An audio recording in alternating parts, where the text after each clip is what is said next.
Dali lang. Tingnan. Sagal ini ka Christian mga kauturan, ginpadala ni si Kristo.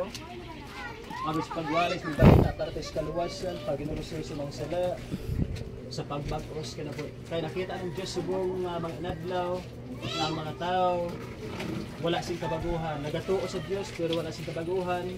Nagkapanawag sa Diyos pero dautan, palainom, sigarilyo, pamunyayaw. Amo ni kaboy subong sa tao utot. Dan ari kami subong nagawalis mo balita kag brother, salamat po na ikaw nagpamati. Bless ka gid.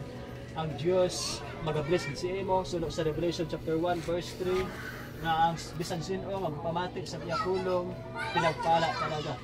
Kag aton pagkatun-an subong ang kaluwasan utod diri sa Binuhatan chapter 2 verse 40 nga nagsiling si Apostol Pedro, madamo kang ginhambal ni Pedro sa pagpamatod sa ila, kag ginlagayan niya sila nga nagsiling, luwasa ang inyong kaugalingon sa silot nga mag-aabot sa sining malaot nga mga tao.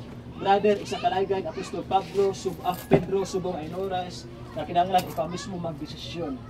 Desisyonan mo na kinahanglan luwason mo ang imong kaugalingon sa sining silot nga mag-aabot sa sining dautan nga katawhan. Ikaw mismo brother magdesisyon kung paano mo malikayan ang silot ng Panginoon. Kaya ang Diyos utod magasilot. Siya ang nagaluwas, kag siya man ang nagsilot. Gani, paano ba lang natin malikayan ang silot ng Diyos? Utod, alam ko na ikaw gusto makabaton sa kiluwasan, kabalo ko mismo na ikaw gusto makasulod sa langit. Pero anong himuon mo para ikaw makalikay sa silot sa impyerno? Kaya ang tagsatag sa katao, duwa lamang ang destinasyon, langit kag impyerno. Kag subong, ano ba natin himuon para ikaw makalikay sa impyerno kag sa silot sa inyong kalibutan. Si Apostol Pedro naghatag sa requirements kung paano kita makalikay sa silot ng Diyos. Una-una kapatid, kinahanglan nagsiling si Pedro ang tagsa-tagsa sa inyo mag-untat sa pagpakasala. Yun pala ang panawagan ng Diyos subong sa imong kinabit-butod. Nga kinahanglan gali aton hinulusulan ang aton mga sala. Pinagi sa aton pagtuo kang Kristo Jesus. Ikaw, alam ko nga ikaw nakakilala kay Kristo. Alam ko na ikaw mismo nagatuo kang Kristo Jesus. Pero hindi po silingon nga kita nagatuo, napatawad na kita sa aton mga sala. Hindi po silingon nga kita nagatuo, luwas na. May requirements po. Kagamat ang requirements, kinahanglan imo hinusulan ang imong masala, kag imong masala ang pamayayaw, sugal, inom, sigarilyo, pamutik, linaway, himo sing daotan. Dapat baguhon pa ang aton kinabuhi pinagi sa paghinulusol.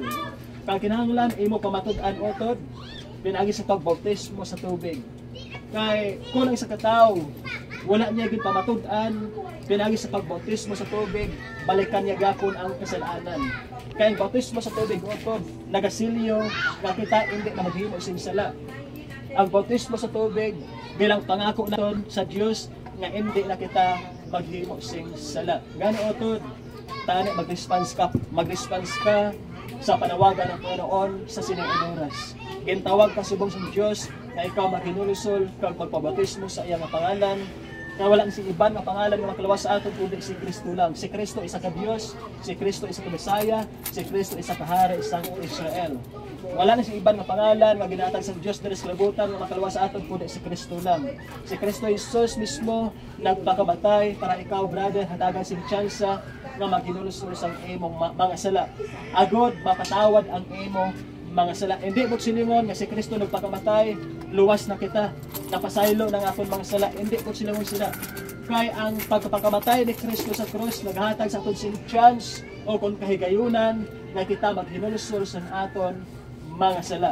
Kung wala sing paghinulusol, wala sing kapatawaran. Yun kapatid. Agod na mapatawad ang inyong mga sala. Ang Diyos utod nagahulat lang sa imo nga ikaw mismo maghinulusol sa imong mga sala. Nagahulat subong ang Diyos sa imo nakabuhi. Amen.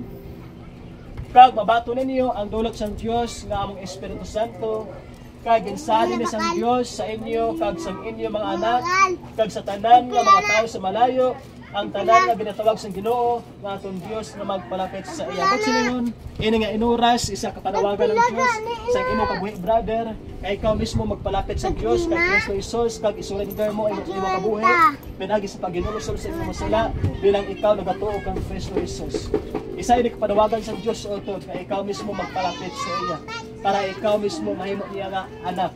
Kay wala kay ang makasulod sa langit utod amo lang gid ang anak ni Kristo. Same dito sa inyo nga balay, ang makasulod ang mga pamilya lang gid. Hindi pwede makasulod ang mga ibang nga tao. Amo man ang langit, ang makasulod sa langit ang pamilya lang gid ni Kristo, ang anak lang gid ni Kristo Jesus. Amo na kapatid. Salamat po sa time. Gusto ba kami kadali madama? Sa